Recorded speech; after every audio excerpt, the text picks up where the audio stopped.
There's only one place in the United States where you can find wild native crocodiles. Florida. It's also... That's cow. That's so cow. He says only one place? Y'all must not have been to Louisiana before. Or been on the internet at all. It's crazy. The only place in the world where crocodiles and alligators live side by side. But some of... Oh, he said crocodiles. Never mind, y'all. Never mind. He's probably right. the strangest surprises lie in one of Florida's most unexpected locations. This isn't a wild swamp or a hidden river. It's a vast man-made maze of water stretching for miles in the shadow of a nuclear power plant. Why do crocodiles gather in this unexpected place? And how has a landscape shaped by splitting the atom become home to one of America's rarest predators?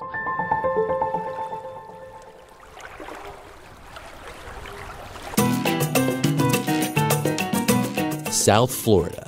This is terrible music for Miami, bro. This is terrible music for Miami. Let me stop hating, man. The land of sun-soaked beaches, palm-lined streets, swanky South Beach hotels, and crocodiles. American crocodiles, to be exact. Cousins of the Nile crocodile, these aren't invasive species like so many of Florida's weird reptiles. They are native and rare.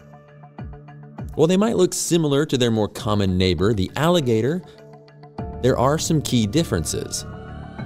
Crocs tend to be longer, they have narrower snouts with more visible teeth, and they have the strongest bite in the animal kingdom. Fossil evidence tells us that crocodilians have been around for over 80 million years, dating back to the time of the dinosaurs. Their lineage remains largely unchanged, which is a testament to their resilience. At its peak, South Florida's crocodile population may have numbered 3,000 or more. But by the mid-1970s, those numbers had plummeted to just a few hundred. But some of those elusive reptiles found an unlikely sanctuary right here at Turkey Point Nuclear Power Plant just south of Miami. So, you telling me that most... Okay, let's look up, hold up. Let's look up where are the most crocodiles in the United States.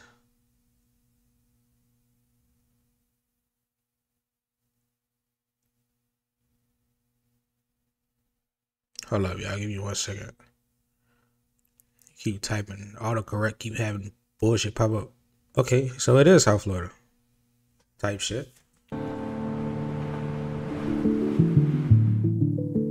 Turkey Point was built in the 1960s to generate electricity for South Florida's booming population. Energy from this plant powers nearly 1 million homes.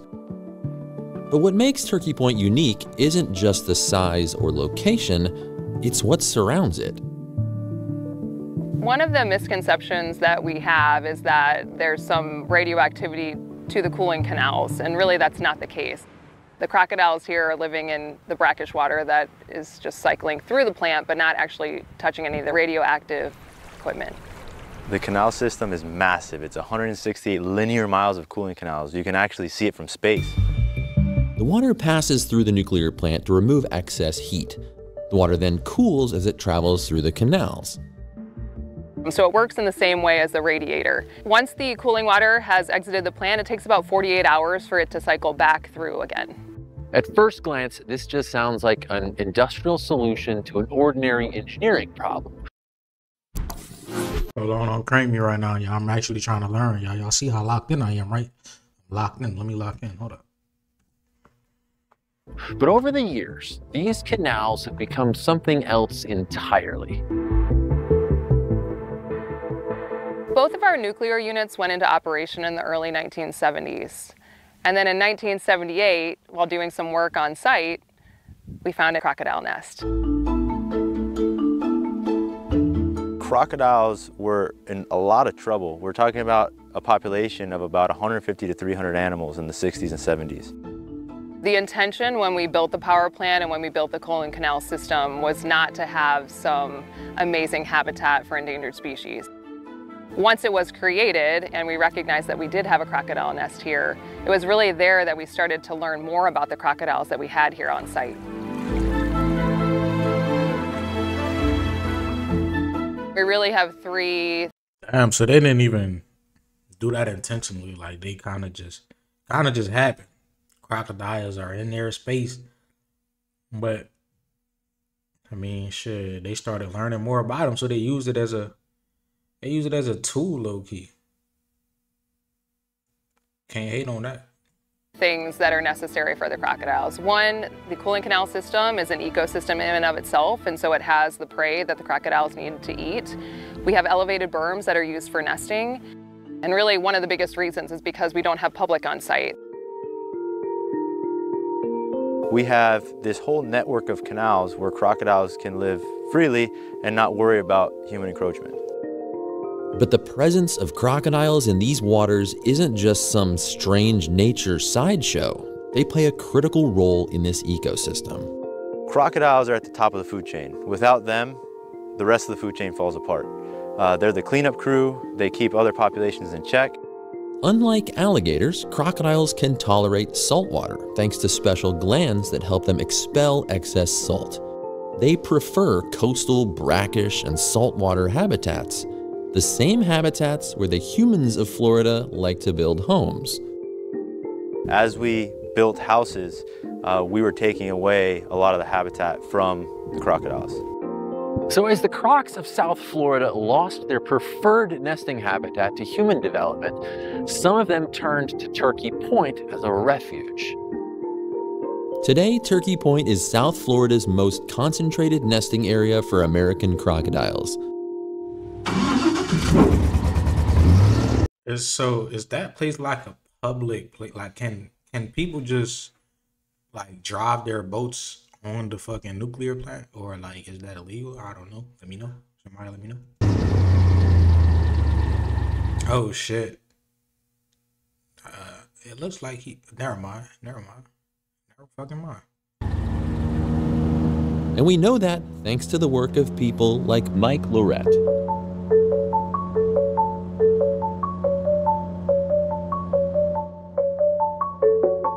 It's a brave soul to know that there's crocodiles right where you're at and you're just driving there with a smile on your face. It says a lot about your character. It says a lot about your confidence. You're a confident young man. Ever since I was old, man, who knows? born, I always had this innate obsession with reptiles. So what bigger and badder reptile than a crocodile? Crocodiles are just extremely intelligent creatures, and we really haven't even scratched the surface of their intelligence. Some of the myths of the American crocodile is that they're these basically bloodthirsty beasts. They're nothing like that. Although they're extremely efficient predators, they're actually very shy by nature. Each year, Mike and his team monitor hundreds of crocodiles here in the canals, tracking their growth, health, and nesting behavior. It's part science, part... I would never pull up to no fucking pond like that. Hell no. He's crazy as hell. Not for fucking crocodile to jump out a tree on your ass. You done. Tell you. part detective work, sometimes part adventure. So, mother Oh, he has Tom on his hand. Tom must be on his side. Bro, what? Out of all the animals you can encounter in this little bush right here, he's doing it. He's crazy. crocodile will come up here, she'll scratch, she'll open the nest cavity, deposit her eggs, cover the eggs back up, and then go back into the water. It'll be about 3 months of incubation until those eggs hatch, and she'll be coming up and down and checking on her nest and protecting her nest in the meantime. This is actually a nest cavity that has already hatched, and you can see an egg fragment that's left behind. Not too long ago, a whole clutch of little prehistoric hatchlings emerged from this nest. Depending on the size and age of the female, you're looking at anywhere from around 20 to even up to 50 eggs. Of the 20 to 50 eggs, a very small percentage will survive to adulthood. We have to remember that when they emerge from their eggs, they're these tiny little creatures that are at the bottom of the food chain. They feed pretty much every other predator out there, everything from birds, fish, turtles, even up to crocodiles as well. Crocodiles are actually on the menu for other crocodiles. That's fucking crazy. That's insane. Crocodiles eat every fucking thing. As daylight fades, the real action begins. This is when Mike and his team take to the canals, tracking hatchlings and checking on nests. There's nothing else I'd rather be doing than chasing around crocodiles. The best time of day to catch them is at night. Yep, there's one there and there's one up there. Basically, during the day, their camouflage is so good, they're completely hidden from the human sight. But if you go out at night and you wear a headlamp, you can actually see the reflection of their beady red eyes in the darkness of the night. Capturing the hatchling crocodiles allows us to get a really good idea of the health of the animals here on site. Healthy hatchlings means healthy population. Nice. New one. It's important to capture the crocodiles when they're really young because every minute that they're out there, they're learning more. They're extremely intelligent. Catching hatchlings is delicate work. Each capture must be quick and careful to ensure the crocodiles are unharmed. This year, we actually caught 529 hatchlings, which is the third most hatchlings within the history of the program. If you've been thinking about a After they catch them, what the fuck do they do? Like, after we catch the hatchlings, we take them back to the lab for processing. Our federal permit allows us up to 5 days to process these hatchlings, but it's always our goal to get them back to the wild as quickly as possible. Here in the lab, every hatchling collected in the field becomes a vital piece of the conservation puzzle. We take a series of measurements such as snout to vent length, total length, head length, tail girth. All of these measurements will teach us about the health of the American crocodile. Each individual croc gets 2 forms of identification, one being a pit tag, which is the size of a grain of rice, and it has a unique identification number. It's the same pit tag that you would put to identify a pet cat or dog. So we actually inject that into the base of the tail. The secondary form of identification is actually clipping their scutes so that there is a visual form of identification that we can actually use to identify them without putting our hands on them. Over the years, the scientists have tagged over 10,000 individuals, creating one of the most comprehensive data sets for any reptile species in the world. it's crazy. That's crazy, like, that's crazy, bro. It's crazy to think, like, there are so many animals that's literally fucking trapped out here. You get what I'm saying? Like, see how they doing this with crocodiles, bro? They're doing this with way more than just crocodiles.